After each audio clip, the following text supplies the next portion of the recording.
thank you for this opportunity that you have given each one of us to come together in your presence, O Lord, to learn from you, O God, to hear from you, Lord, and to be guided, to be taught, to be rebuked, to be corrected, O God. Lord, alam namin na you are in the business, O God, of making our lives right before you, because you desire that we will be going home with you in heaven, O God. Father, prepare our hearts, prepare our lives before you come, O God. And through your words na aming mapapakinggan sa hapong ito, hayaan mo, Panginoon, that it will be planted in our hearts, O God. Make our hearts a good soil, Lord. Huwag mong gawing kagaya ng along the path, Lord, or among the thorns. And huwag mong hayaan na yung mga salita mo ay maitanim kasama ng mga tinik, Panginoon. Lord, we pray that make our hearts good so that your words will be planted there and it will bear the fruit that you desire in our lives, O God. Just use me as your instrument, Lord. I have nothing and I am nothing, but Lord, with your power and anointing, allow your word to come before us, O God, to come to each one of us, O God, to be more like you, O Lord. Salamat, Panginoon. This is our prayer in Jesus' name. Amen. Amen. Praise the Lord. Hallelujah. Okay. So, good afternoon din sa mga kapatid natin sa mga online. Thank you for tuning in every day. And it's our prayer and desire that we will all be filled with the Holy Spirit of God. Amen. So, kung mahina po ang microphone at nahihinaan kayo, please comment para alam ng ating technician kung lalakasan pa ba ang volume natin. Okay? It's because marami ang mga nagko-comment na mahina daw ang ating audio output sa ating live. So, sa mga online viewers, please let us know kung mahina po. Okay?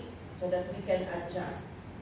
Hallelujah! So we praise the Lord for this time. Praise God. O, dumating na po si Bishop. Pero let's give her time to rest a little bit. Kasi galing siya sa kabilang mundo.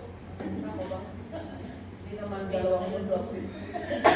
Kabilang mundo, kaya medyo may jet lag ng konti. Kaya let's give our bishop time to rest, and then tsaka natin siya sisingilin sa mga araw na siya naman ang tatayo dito. So, salamat at hindi po kayo nauuma. Ano yung nauuma? Nagsasawa. Hindi kayo nagsasawa na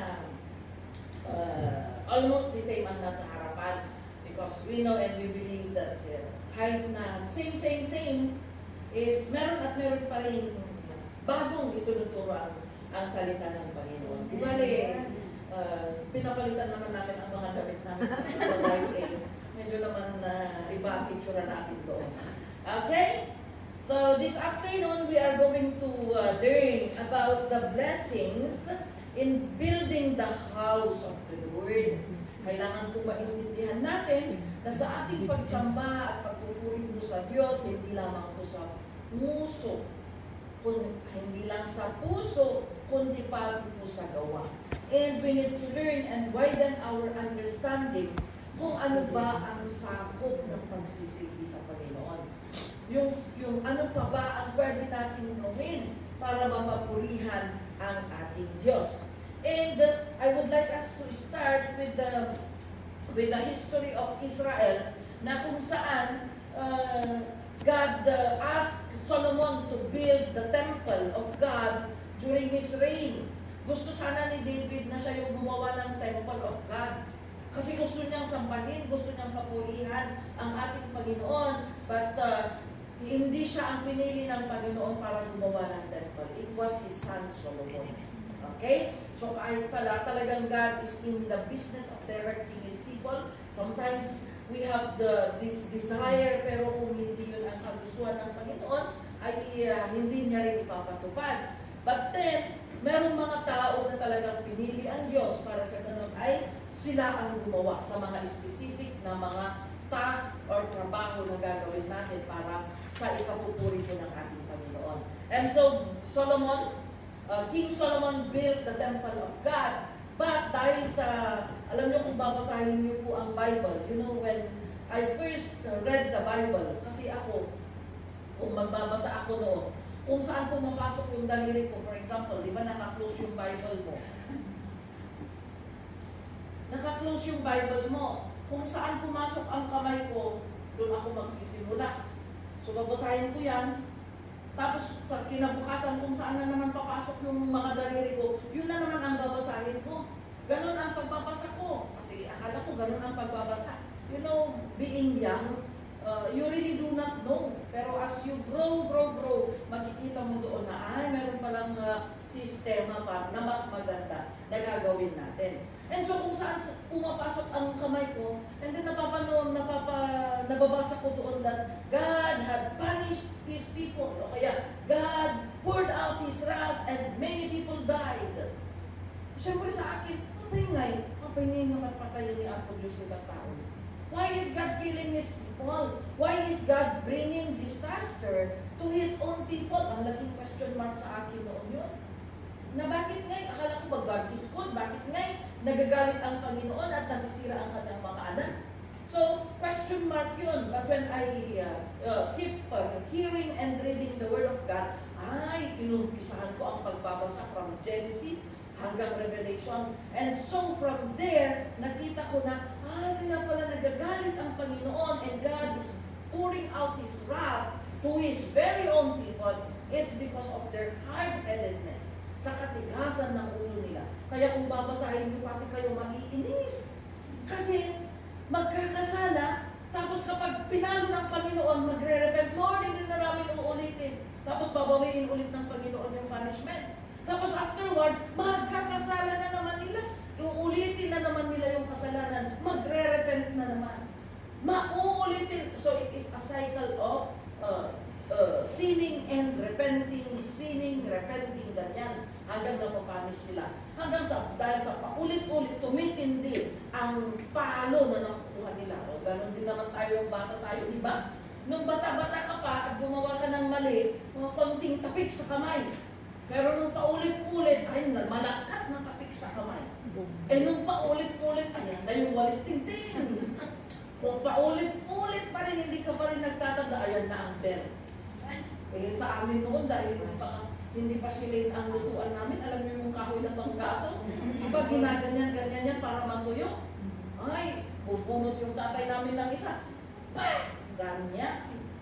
Kaya, habang tumitindi ang katigasan ng ulo mo, tumitindi din ang palo na nakakamtan mo na ibibigay sa'yo. And it's the same spiritual. Kung natuto ka sa una na mild na takip ng Panginoon, very good. Pero kung paulit-ulit na tinatawag ng Panginoon ang attention mo at hindi ka nakikinig, ayan, hintayin mo ang mas malakas na palo ng Panginoon. Amen? And so it happened na ganyan ang nangyayari. So, the temple built by Solomon was destroyed together with the walls of Jerusalem. Together with the city of Jerusalem na nasira ng mga Babylonians. Kasi nga dahil sa na paulit-ulit na pagkakasala ng mga tao ng Panginoon, ay sabi niya, I will make you captives sa inyong mga kaaway, magiging alipin kayo ng inyong mga kaaway para malaman ninyo kung ano ba ang buhay ng may Diyos at walang Diyos. God allowed His people to be captives of the enemy for 70 years. Ano? For 70 years na naging captive sila. Pero nangako ang Panginoon na after 70 years, ay papalayain na naman sila ng Panginoon. God will lift up the ban. God will lift up the punishment, and people from all across the nations kung saan-saan sila naikalat, God will gather them once again to be His people. Pero ang nangyari, after the captivity, they worship other gods. Wala pa rin. Awan lata. Nagdayaw dalata kadagiti Diyos-Diyosan. Nakiasawa dalata kadagiti nas nasyon nga imparit ni Apo Diyos. You know, if you are going to read our Bible,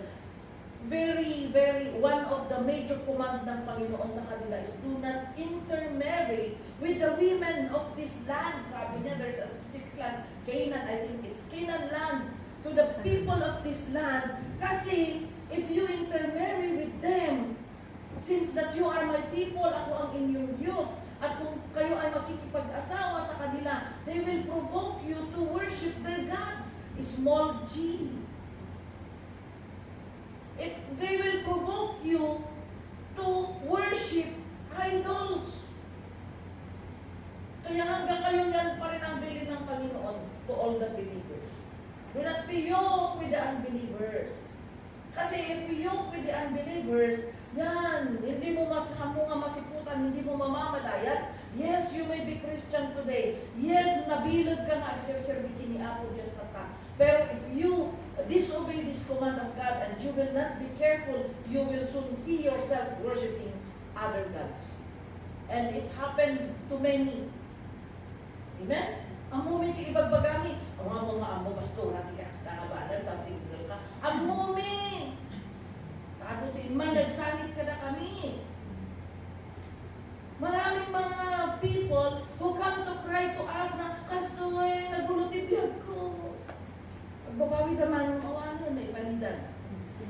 That's why what we can do now is to prevent. That's why we preach the prevention, the preventive measure para hindi ninyo ulitin yung mga nakaitublak kadakwada. Amen? Ano na itublak? Nadapa sila dahil sa wrong decisions nila. And so we preach now that, sabi ng Panginoon, do not be yoked with the unbelievers. Kung single ka pa ngayon, sa mga online viewers, kasi tinitignan ko naman ang mga nandito, parang wala akong kakampian na parang,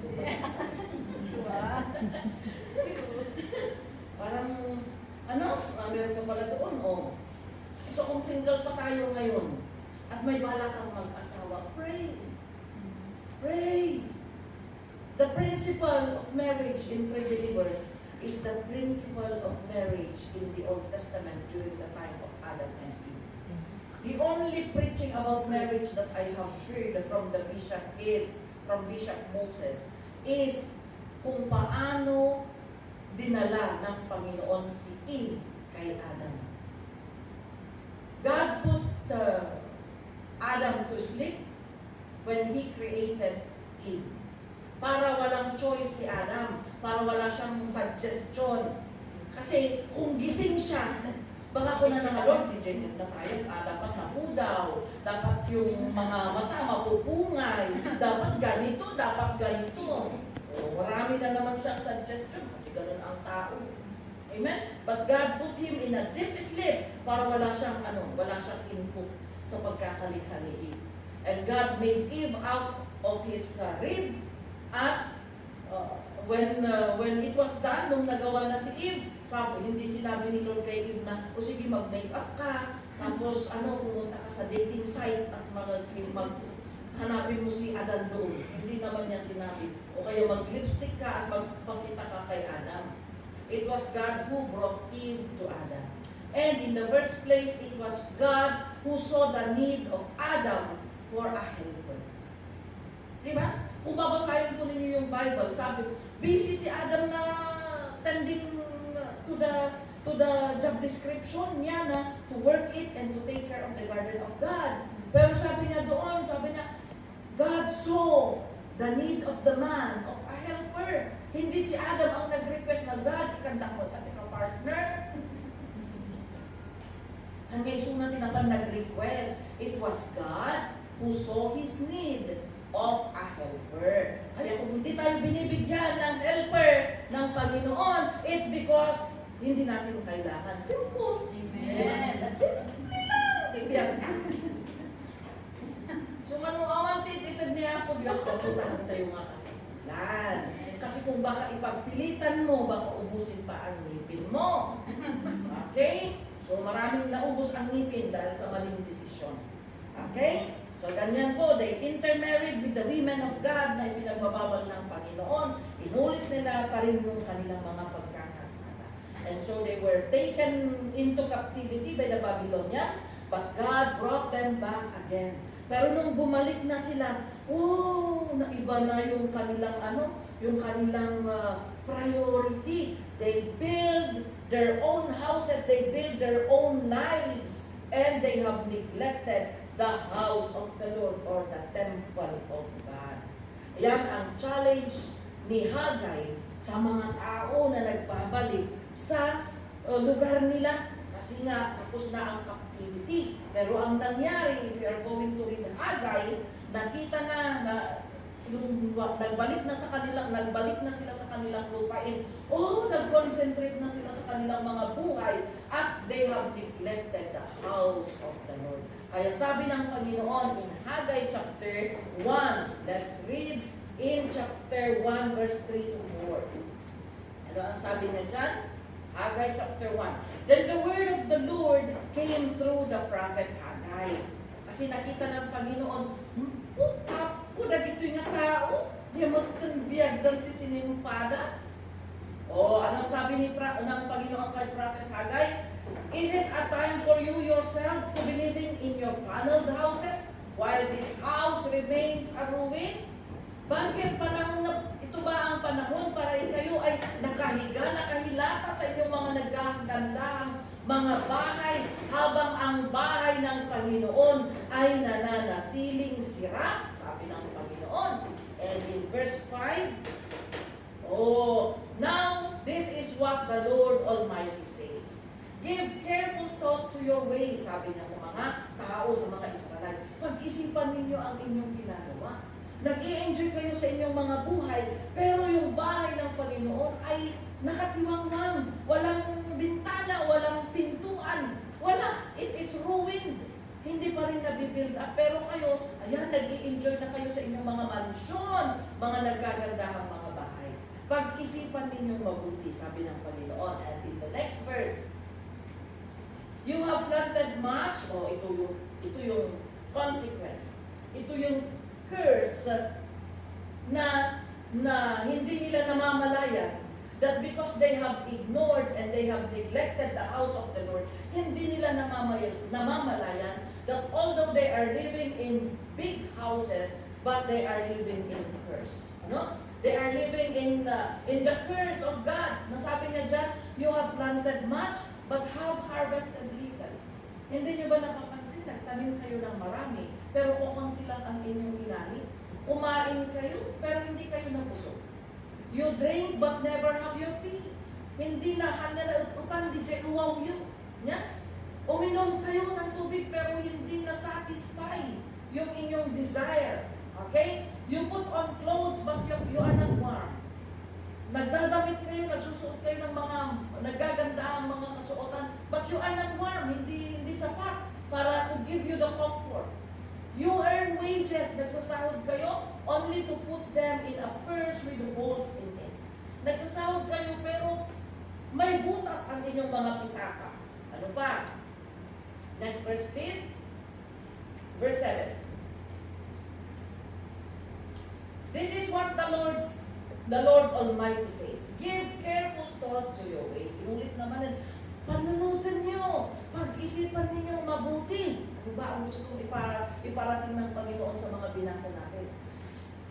Maaring kayo ay sumasahod, pero parang sa pitakang butas pumapasok. Kaya yan, minsan nakakarinig tayo na, ka sa sahod ko, magkapalan na kayo sa sahod ko. Minsan, iba, parang wala ka pa namang binili, wala ka naman sinaping, pero pagtingin mo, wala na! Anong nangyari? Sometimes, ganun yung, it's because there is a hole. Pumapasok, pero wala, hindi na iipon. Kaya may mga tao na, tagal-tagal dito, pero walang ipon. Why? There is a hole in your wallet, in our wallets. Kasi nga, people have neglected the house of the Lord. You have your fill but never satisfied. Kumbaga, napapakain naman natin yung ating mga buhay. We have bought clothes for ourselves, pero bakit hindi pa rin masatisfy yung longing natin? There is still a very big emptiness in our heart. It's because only Jesus can satisfy our soul. Marami tayong mga kagamitan na material, pero bakit meron pa rin hinahanap ang ating mga puso? Bakit parang meron ka pa rin hinahanap na hindi mo mawari? You know,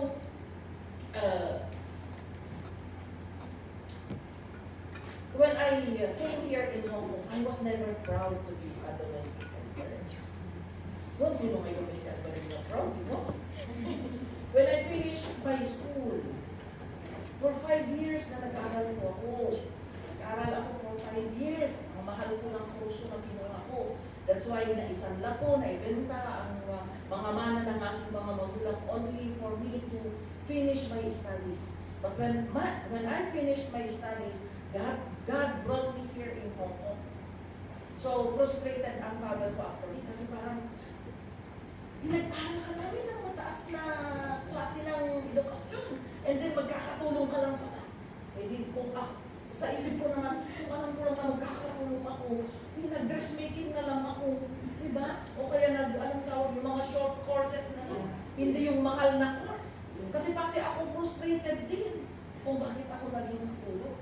Ano? But I do not understand pa kasi.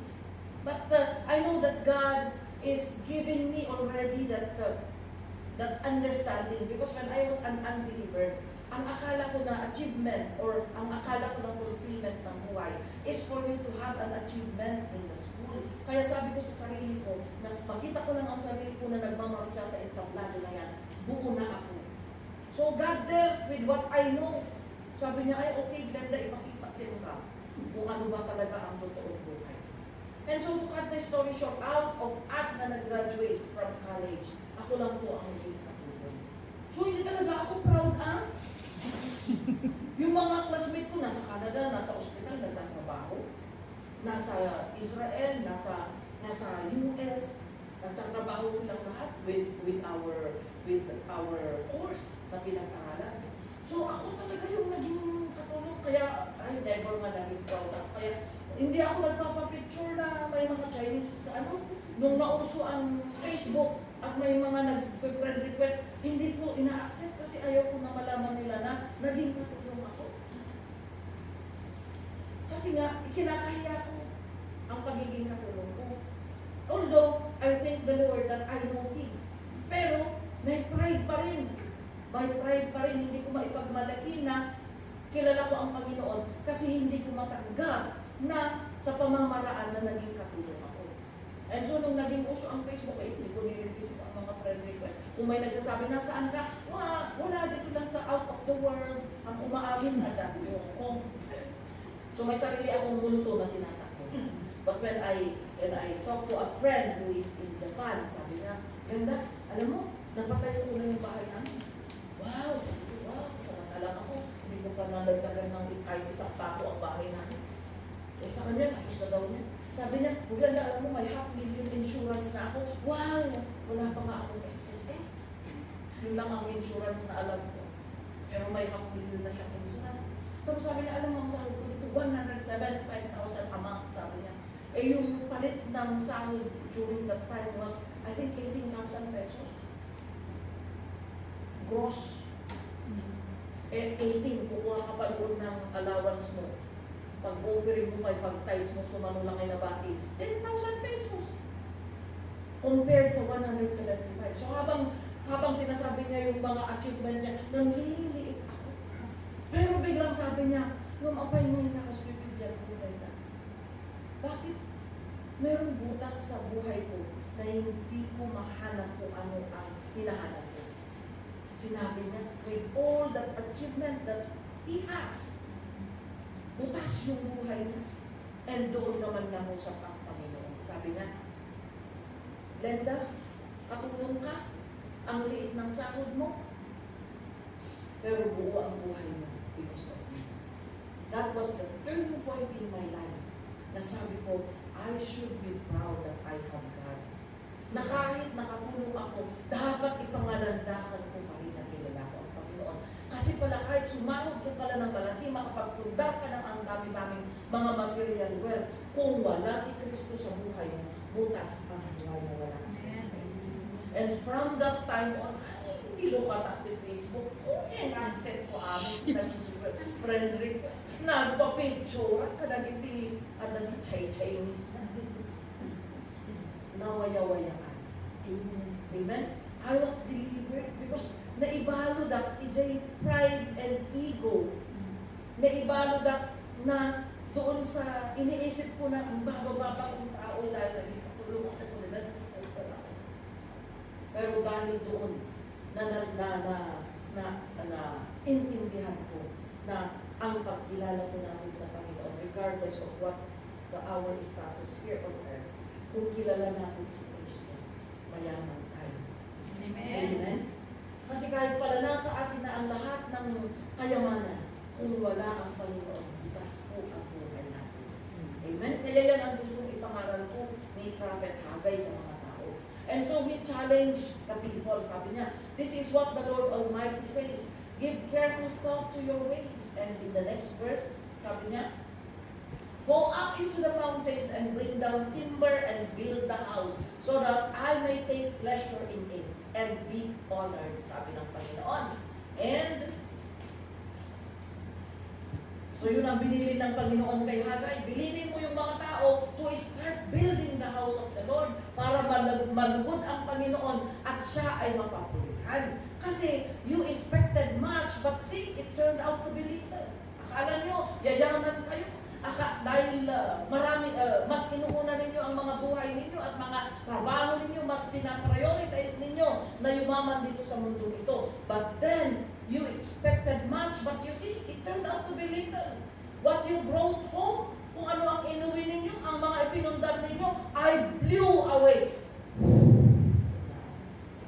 Pinuyuta, hinipan ko at nawala. Why? Sabi ng Panginoon, why declares the Lord Almighty? Because of my house, which remains a ruin, while each of you is busy with his own house. Oh, yan pala. Nagsiselos ang Panginoon na inaayos-ayos natin yung sarili nating buhay. Nagpupundar tayo ng mga bagay dito sa mundo, pero yung bahay ng Panginoon ay hindi pa natatapos. Amen? God wants Himself and His kingdom to be a priority ng mga anak sana ng Panginoon. Amen? Kaya yan, sabi niya, kahit ano pang pundar ninyo. Kaya, calamities and disasters are God's way of speaking to His own people. Amen. Yung mga calamities na nangyayari, hindi dahil talagang bahay ng bagyo ang Pilipinas. No! God is giving the Philippines a chance to see our priority. Kaya pinapahintulutan ng Panginoon ang mga bagyo. Kaya, meron isang nung nagka-landslide sa Erisan, alam niyo yung basurahan doon. Nung nag-landslide, there was a time na dahil sa kauulan sa Pilipinas, sa Baguio mismo, nag-landslide yun, naglimbog ng tinaga, o naging malambot yung lupa, and nag-landslide yung gabunton na basura at naialog po, pumasok sa mga bahay ng mga tao hanggang doon sa baba. And there was a specific house there na kung saan talagang the whole na basura pumasok sa kanyang bahay. At yung bahay na yan ay bahay ng isang OFW. And as an OFW, bilang isang kunyan, bilang isang nagtatrabaho dito sa ako, alam ko natin ang hirap natin. Amen? OFW lang ang makaka-relate sa kapwa OFW. Kahit gaano ka magkwento sa isang tao, kastoy diligat ni, nuhan na OFW dito, haan na mamalitin. Well, kutun lang ti makaawat ng kutun. So, hindi namin kutun at kutun lang. Kasi ka tao, ano mo maawakan? Tao ka. Only ang langgam lang ang nakakaintindi sa kapwa niya langgam. Napapansin niyo ba yung mga langgam na nag-uusap? Pero hindi mo maiintindihan kasi hindi ka langgam. Okay? Kagaya din tayo, mag-uusap tayo, hindi rin naiintindihan ng langgam kasi hindi siya tao. Kaya kahit gaano ka magkwento sa isang tao, kahit na umiyak ka pa doon, hindi nakaka-relate kasi hindi siya OFW. Kaya tayo lang ang nakakaintindihan. Kaya yung pain, how many years of effort and sacrifice ang nalailagay doon para maipatayo ang isang concrete na bahay na ang ganda-ganda. Tapos biglang pinasok ng tubig, pinasok ng basura, pinasok ng putik, nasira lahat ng furnitures. So, hindi mo man bahay yun, nararamdaman mo yung pain. Right? But it is God telling us na whatever we have invested here on earth will just be blown away by God. in order to show how powerful He is. Pero kahit naman barong-barong yan, apat lang ang poste o kahit 3 pa, dahil hindi na umabot yung budget mo sa pang-apat na poste. But if God is there, God will be the poste of your house. Amen. Amen? Amen. We need to understand that the strength of our houses, the strength of our lives will not depend on your possession. It will depend on the presence of God. Amen? Kaya yan ang sinasabi ni Hagay sa mga tao. Kasi nga nakalimot yung mga tao. Nag-concentrate na sila sa kanilang mga sariling buhay. Naging busy sila sa sarili nilang mga bahay. Okay? Yung bahay nila, it represents the wealth of the world. Amen? Nag-concentrate sila sa mga mundong mga games or mga pundar. Okay? So sabi niya sa Hagay chapter 2 verse 4. Buntan tayo sa Hagay 2:4. Ano ang sabi niya dyan? Hagay chapter 2 verse 4. But now be strong, O Zerubbabel. Ito na yung restoration. Ito na yung repentance ng mga tao at restoration nila. Sabi niya, okay, tipunin mo na yung mga leader of the tribe, leader of the families to come together. So that they will understand, naintindihan nila yung kung saan nanggagaling ang Panginoon, kung saan nanggagaling yung galit ng Panginoon. Naintindihan nila na, ay oo nga bakit nagtanim ako ng marami ko, kunti lang ang inanin ko. Ay oo nga bakit parang ang dami kong sinahod pero wala akong naipon. Ay oo nga na-realize nila. Kaya ito na ang sabi ng Panginoon sa kanila. But now be strong, O Zerubbabel, declares the Lord. Be strong, O Joshua, son of Jehozadak, the high priest. Be strong, all you people. Okay? Tinatawag ulit tayo ng Panginoon. Sige, nagawa niyo na, nagkamali na, damage has been done. But now is the time. Come together, come into my presence. Come again and hear my word. Come again, come back to me and build my house. Ito na ang tawag ng Panginoon. You have done this before, pero ngayon you have the chance to redeem yourself. Amen? Nag-concentrate tayo sa sarili nating mga kapakanan, pero this is now the time God is calling back His people into His arms, into His purpose, into His will. Sabi niya, be strong, all you people of the land, declares the Lord, and work. You see? Be strong and work. Magtrabaho kayo. Build the house of God. You have neglected the house of God before, but now, work. Sabi ng Panginoon. Let us start building the house of the Lord. Amen? Amen. Ayan, huwag tayong magtaka kung bakit ang dami-dami namang mga church building sa Pilipinas na sinusuportahan. Ano? We praise the Lord for the opportunity. What if we have no projects like that? What if there is no exhortation na for us to support?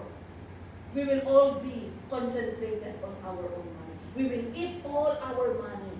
Walang pinuntahan. Imagine, all your salary will be yours. Walang opportunity to share to other people. Ano ang sabi ng Panginoon doon sa rich fool? You fool. Kasi mayroon pa siyang ani doon sa kanyang kamalig. Puno pa yung kamalig niya. Tapos umani na naman ng marami. Ang inisip niya, ay, alam ko na, paano ko kaya itatago ito? Sabi niya, ay, alam ko na, gagawa ako ng mas malaki pang kamalig at ilalagay ko doon ng mga inani ko. And I will drink and be merry and enjoy my life. Hindi niya inisip na, ay, i-release ko itong mga ani ko noon para ipamigay ko sa mga kapitbahay ko, sa mga nangangailangan. Wala sa plano niya yun. Kundi ang ginawa niya, gumawa siya ng bagong kamalig para ipunin ang kanyang yaman. Ano ang sabi ng Panginoon sa kanya? You fool. Kaya it's foolishness. Meron tayong tinatawag na hoarding. Ano? Merong psychological na sakit na may mga tao, especially sa West, sa America, na yung mga old stuff, ipunan na hanggang yung bahay nila naging bodega, hanggang wala na silang matulugan dahil sa mga inipon nila na mga gamit pa noon. hindi nila ma-let go, and that is a psychological sickness that needs to be healed. Iso nga, di umay dagiti doctors or psychologists na para kunin yung mga gamit nila, umiiyak yung mga may mga ganong sitwasyon. I forget the term kasi, pero the term to ipon is to hoarding, ano? And ayaw nilang i-release kasi daw merong sentimental value, kaya hindi nila ma-release hanggang naging basura yung kanilang bahay. Ganon din. Kung maging yung money mo is i-hold mo para i-consume mo lang pang sarili mong consumption. At Kristiyano ka, kilala mo ang Panginoon. It is foolishness to God. Amen? Na maging madamo. It is foolishness to share na para lang sa kapakanan mo ang iniisip mo. Especially now that we have become Christians. God is expecting us God has blessed us to share to others. God has blessed us because He intended us to be a blessing to others. Amen? Kaya bawal kong maging manabot. Kaya we thank the Lord na may mga opportunity na binubuksan ang Panginoon. Yan, mga raffle tickets, these are all ways in order to support the kingdom of God. Kaya yan, nung nagpa-raffle ticket ang Macau, we need to support. Why? They are building the kingdom of God. And so we take part to the building of the kingdom of God. We take part into the program of our Philippine counterparts sa Pilipinas, mga churches natin. That's why we do not handa yung ma-i-hoard whatever help that we can do in order to support the propagation of the word of the Lord, and that is building the kingdom of God. Amen? Kaya yan, may mga adapt a church, mayroong mga mission. Kaya, alam nyo, doon sa envelope natin, wag lang pong tithes sana ang ibibigay natin. Tithes, our tithes belongs to God. It is not an offering to God. Tithes, ibig sabihin, pag-aari po ng Panginoon. So we cannot claim, if we are giving our tithes, we cannot claim that we are giving our offerings because we are giving our tithe and that tithe belongs to God. Where does offering comes? Doon po sa naiwan na 90% po sa atin. Amen? Hindi po considered na offering ang tithes. Because talagang sinabi ng Panginoon that the tithe of the land belongs to the Lord and it is holy to Him. Kaya kung ang tithes natin ibinibigay natin, we are not yet giving offerings. We are giving our tithes. Where does our offering come? Doon po sa ating mga 90% na naiwan. From there, kumuha tayo ng ating offerings. From there, kumuha tayo ng mga pledges natin. Dagdagan natin, the house of the Lord remains a ruin.